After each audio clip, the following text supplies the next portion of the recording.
Hi, Lorraine hier van Stik en Dinge.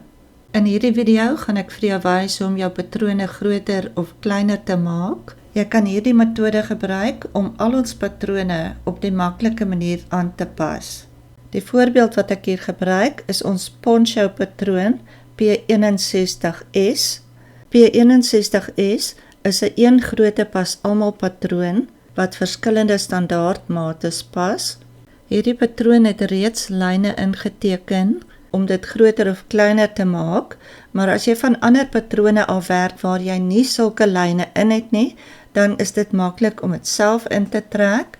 Maak net seker dat jy die voorband en die agterband albei op dieselfde plek deursny.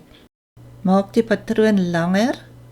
Nou het jy papier nodig wat bietjie groter is as die hoeveelheid wat jy wil langer maak met die wyte van jou patroon. Teken 'n regaf lyn in die middel van die papier en 2 horisontale lyne met die mate wat jy wil langer maak tussenin. Sny die horisontale lyn. Plaas die patroon op die papier teen die lyne. Die vertikale lyne moet reg oor mekaar wees. Die middelvoor of middelagterlyne behoort nou reg oor mekaar te wees. Plak die patroon vas op die papier.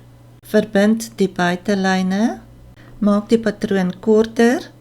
Meet die mate wat die patroon korter gemaak moet word vanaf die horisontale lyn en trek 'n lyn. Sny die horisontale lyn. Skuif die onderdeel op tot teen die lyn. Die middelvoor of middelagterkante moet in lyn wees met mekaar. Plak die patroon vas. Plak 'n stukkie papier by die sykant en verbind die buitelyn by die ronding. Maak die patroon wyer.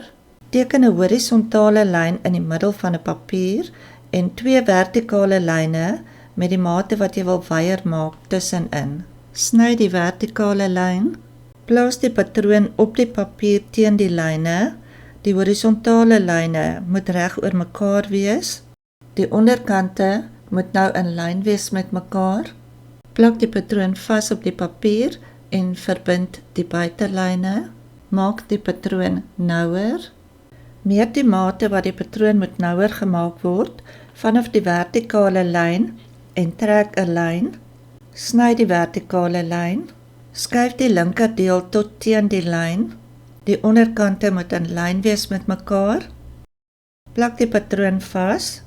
Plak 'n stukkie papier by die skouerlyn en verbind die skouerlyn. Doen jouself 'n guns en druk die subscribe knoppie sodat jy nie uitmis op toekomstige video's nie. Like die video as jy daarvan hou en dan druk jy die share knoppie en deel dit gerus met al jou vriende.